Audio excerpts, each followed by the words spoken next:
quase todo mundo conhece sobre Sadraque, Mesaque e Abednego. Até quem não é evangélico sabe. E para nós entendermos Sadraque, Mesaque e Abednego, Azarias, Ananias e Misael eram judeus e foi levado no cativeiro babilônico. A Bíblia vai dizer que eles procuram pessoas no meio do povo judeu com excelentes, com sabedoria, jovens com excelente aparência e sabedoria. Então, Sadraque, Mesaque e Abednego é levantado como principais em algumas províncias do reino. E o rei vai fazer uma estátua para eles. E fala que o povo teria que se prostrar diante dessa estátua ao ouvir qualquer som de buzina, de pífaro, e o povo tinha que se prostrar diante daquela estátua. E a Bíblia vai dizer que quando tocaram, aqueles 3 homens não se prostraram diante da estátua do rei. E a Bíblia vai dizer que aqueles homens são acusados de não se prostrarem diante da estátua. E ele vai falar assim, Deus vai falar, rei, o nosso Deus a quem nós servimos há de nos livrar. E no versículo seguinte ele vai falar assim, e se não, fica sabendo que mesmo assim nós não vamos se prostrar diante de ti. Mesmo sabendo e mesmo Deus falando que não vai, eu vou continuar intacto com o meu caráter.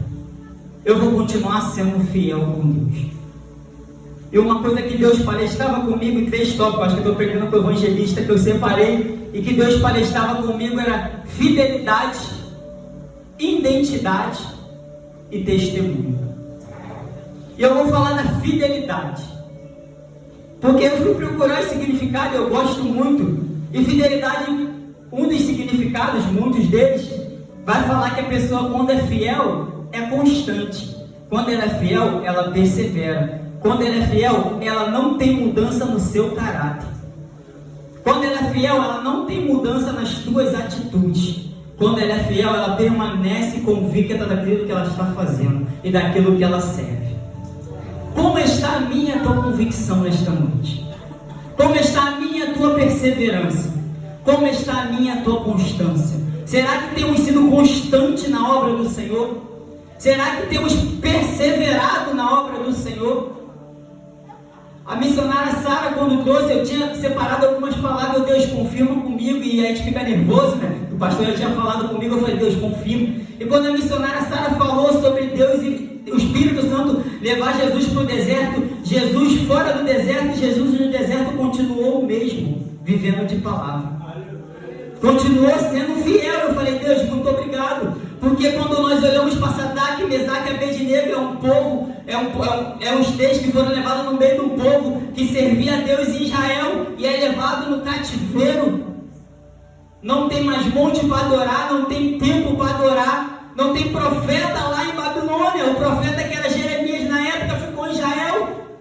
Não tem a voz de Deus no meio do povo. Eles estão em terra estranha, mas mesmo assim eles continuou sendo o que era lá em Israel. Mesmo assim eles continuaram com a mesma fidelidade. Não tem profeta aqui, Deus não fala comigo aqui, eu não tenho tempo para adorar aqui, eu não tenho um monte para subir aqui, o povo está todo desfalecido, o povo está se prostrando diante da estátua, mas nós vamos continuar intacto com aquilo que aprendemos com os mandamentos. Ei, não adorarás imagem e escultura. Sadraque, Mesaque e Abednego, eles ficaram intactos e na mesma posição.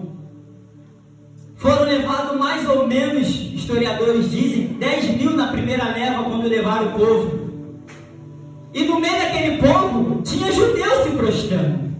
Porque quando ele recolhe, ele fala, todo o povo, nação e língua, quando olhar, tem que se ajoelhar. Dos 10 mil judeus, 3 ficaram fiéis. Agora eu fico imaginando aqueles 3 olhando para uma pessoa que estava lá em Israel adorando ao nosso Senhor e Salvador Jesus Cristo e hoje está se prostrando diante de uma estátua. Eu fico eles olhando para pessoas que provavelmente era de família deles, provavelmente andava no meio social, provavelmente estava na casa do Senhor levando sacrifício, provavelmente estava levando novilho, provavelmente estava indo de frente para o sacerdote sacrificando. e agora está diante de uma estátua e adorando outro Deus. Mas mesmo assim a posição deles é: eu vou continuar da mesma maneira. O que eu fui lá em Israel, eu sou aqui. O que eu fui lá dentro da casa do Senhor, eu sou fora da casa do Senhor. O que eu sou no monte, eu também sou aqui em Babilônia. O que eu sou livre, eu também sou aqui em cativeiro. É circunstância, não mudaram a fidelidade deles três. O lugar onde eles estavam, não mudaram a perseverança. Os lugares onde eles estavam, não mudaram a fidelidade que eles tinham para com o Senhor.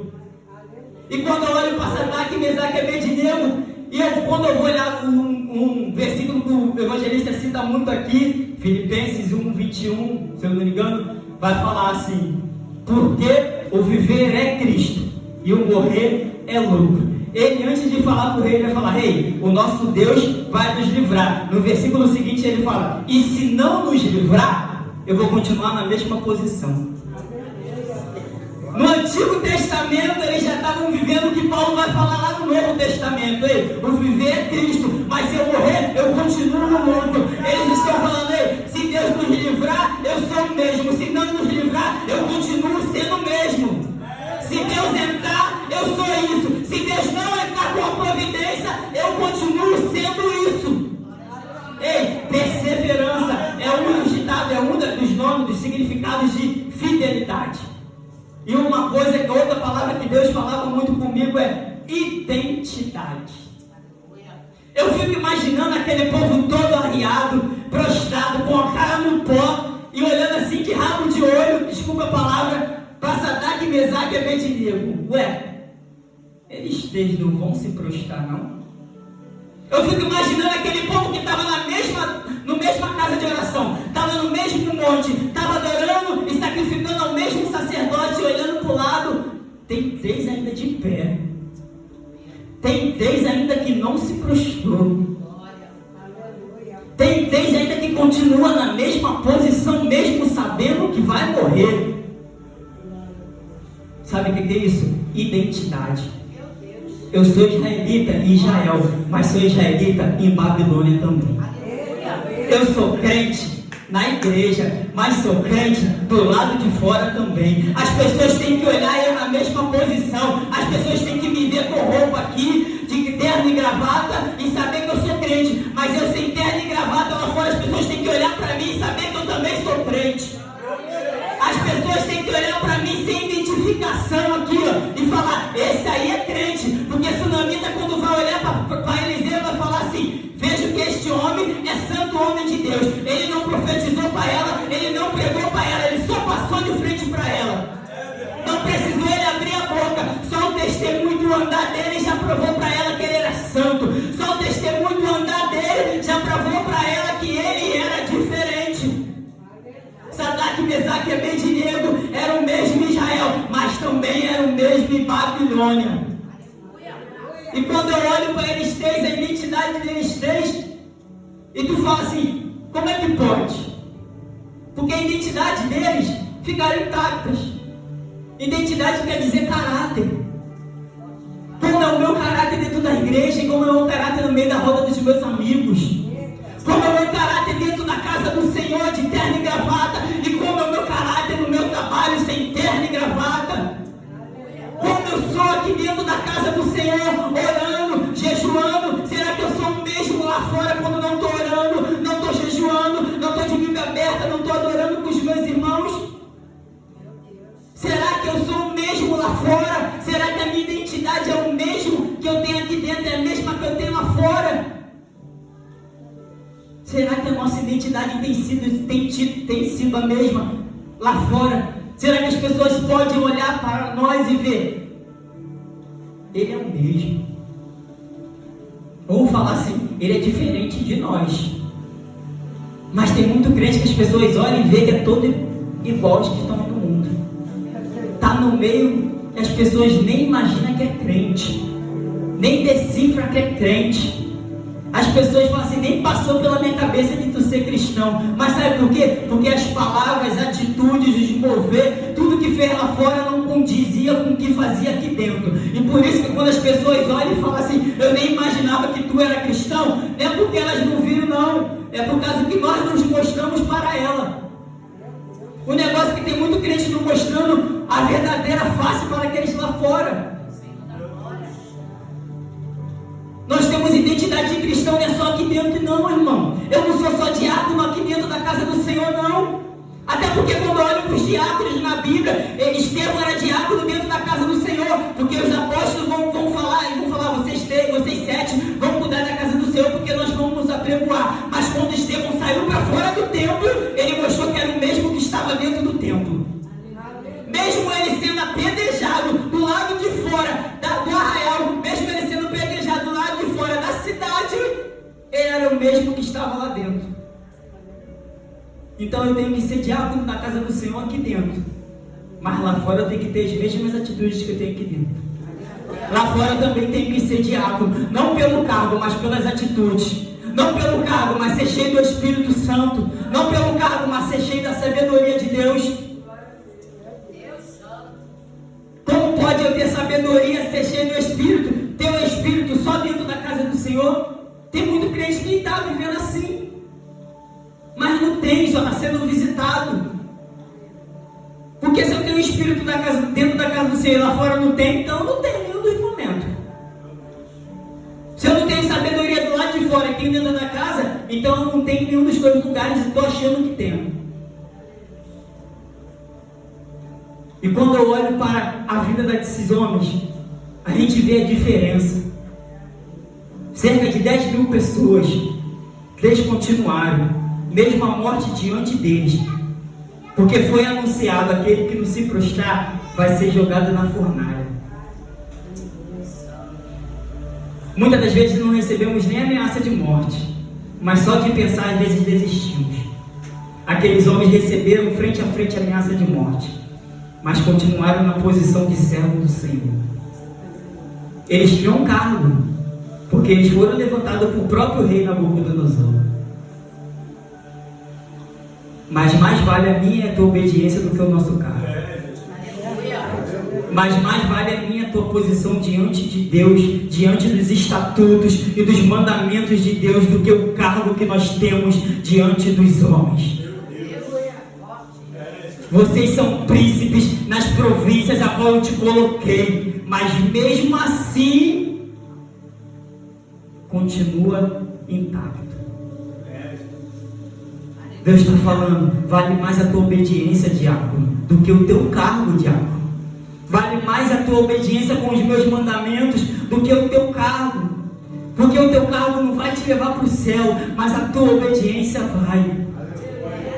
O cargo que eles tinham com Nabucodonosor não ia livrar eles da fornalha, tanto que não livrou, mas a obediência que eles tinham com Deus foi o que livrou eles da fornalha. E muitas das vezes não entendemos isso. A obediência gera milagre. E isso que nós temos que entender. E a última palavra que Deus palestrava muito comigo é o testemunho. Porque quando aqueles homens é lançado dentro da fornalha, a Bíblia vai dizer que o rei Nabucodonosor olha e fala para uns assim: não jogamos 3? Mas eu vejo 4. E um deles é semelhante aos filhos dos deuses. Aí sabe o que ele vai fazer? Vai chamar Sadraque, Mesaque e Abednego. Os 3 saem de lá intactos, sem uma fumacinha na roupa, sem um fio de cabelo com cheiro. Saíram da mesma forma que entrou. E quando ele olha para os 3, é o testemunho. Ele vai falar: qualquer um que vai blasfemar contra o Deus de Sadraque, Mesaque e Abednego é digno de morte. Não com essas palavras que ele fala, tá? Mas ele vai criar um tratado que é muito grande, por isso que eu estou falando, é digno de morte. Ele olha para os 3 e vai falar: quem blasfemar contra o Deus deles? Mas tinha ainda 9 mil lá se prostrando, e o Deus também que eles serviam. Mas ele só vai falar dos 3, do Deus deles 3. Por quê? Porque quando ele olha para aquele resto lá de judeu que está se prostrando, ele falando: não, isso não serve a Deus. O Deus desse aí, não. É o Deus desses três, porque os três acreditou, os três permaneceu e os três foi livre. E ele vai falar: aquele que blasfemar é digno de morte. Eles não precisaram voltar, pular, marchar, falar quem era. Eles só precisaram ser obedientes à palavra do Senhor. E quando eu e você somos obedientes à palavra do Senhor, gera testemunho para aqueles que nos veem. Será que alguém pode chegar para mim e falar: qualquer um que blasfemar contra o Deus do Tales é digno de morte? Será que alguém pode olhar para mim e falar: vejo que o diácono Tales é santo? Só de eu andar, eu não estou falando de pular, de marchar e entregar a profecia, não. Será que quando eu passar na frente da casa da minha vizinha, ela pode olhar: vejo que este é o homem santo de Deus? Será que as minhas atitudes estão de acordo com aquilo que eu falo? Será que as minhas atitudes estão de acordo com o meu terno, com a minha gravata, com o meu sapato social? Será que as coisas que eu falo, será que as minhas atitudes estão de acordo com o meu saião, com o vestido que eu uso para vir para a igreja? Ou eu só tenho essas atitudes quando estou vestido para vir para a igreja? Será que alguém pode olhar eu de bermuda e de chinelo e saber que eu sou crente? Será que alguém pode olhar para você e ver você de saia, de blusinha e falar: ela é crente, ela é serva? Será que pode olhar para mim de bermuda e falar: ele é servo? Ou as pessoas só nos conhecem pelo que nós vestimos? As pessoas só nos conhecem como cristão quando dá 6 horas da noite de domingo, 5h30, tá eu saindo com a Bíblia. Dá 7 horas, tá eu saindo com a Bíblia terça-feira. Dá 7 horas, tá eu vindo com um caderno, com a pastinha, vindo para a aula de obreiro. As pessoas só me conhecem como cristão terça, quinta e domingo. Ou segunda, quarta, sexta e sábado, ela olha e vê que eu sou crente verdadeiramente. Será que as pessoas estão olhando para nós, estão vendo a nossa fidelidade, estão vendo a nossa identidade, nosso caráter, e isso está gerando testemunho para aqueles que precisam? Será que o nome de Deus tem sido engrandecido através das nossas vidas? Eu separei um versículo, porque ele é grande, foi difícil gravar, eu não consegui. Primeira carta de Pedro, capítulo 2, versículo 12, vai dizer assim: tendo o vosso viver honesto entre os gentios, para que, naquilo em que falam mal de vós, como de malfeitores, glorifiquem a Deus no dia da visitação, pelas boas obras que vos têm e observem. Para que o nome de Deus seja glorificado. Deus está falando: tudo aquilo que sobrevém sobre a tua vida é para o meu nome ser glorificado. Mas será que o nome do Senhor tem sido glorificado através da minha vida? Porque Sadraque, Mesaque e Abednego foi lançado um decreto só porque eles permaneceram obedientes. E o nome de Deus foi glorificado porque aquele decreto permaneceu em gerações. Por causa de um testemunho, de um caráter que permaneceu intacto e de uma fidelidade com o nosso Senhor Jesus Cristo. O nome de Deus foi glorificado em Babilônia. Foi lançado um decreto. Eles tinham deuses e deuses, mas só tinha um, que alguém blasfemasse, morria. E nem era o Deus daquele povo, mas eles entendiam que esse Deus era maior do que os deuses deles. Esse Deus livrou aqueles homens da fornalha, coisa que não aconteceu com ninguém.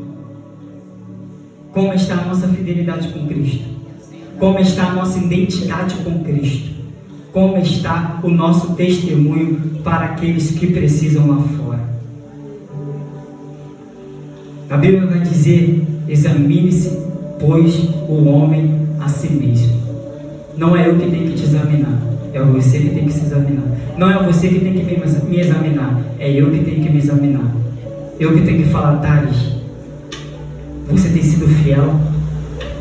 Verdadeiramente você tem sido fiel?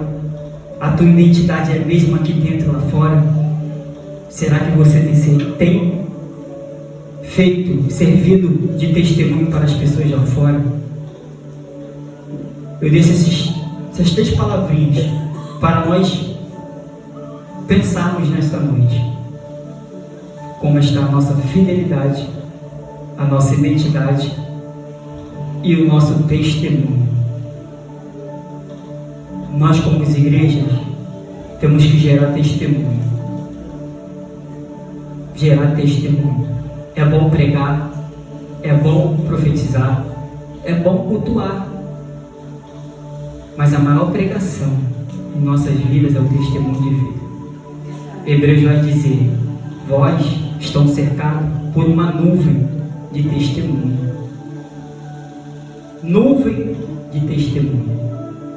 É muita gente nos olhando. Mas quantos aceitaram a Jesus só de nos olhar?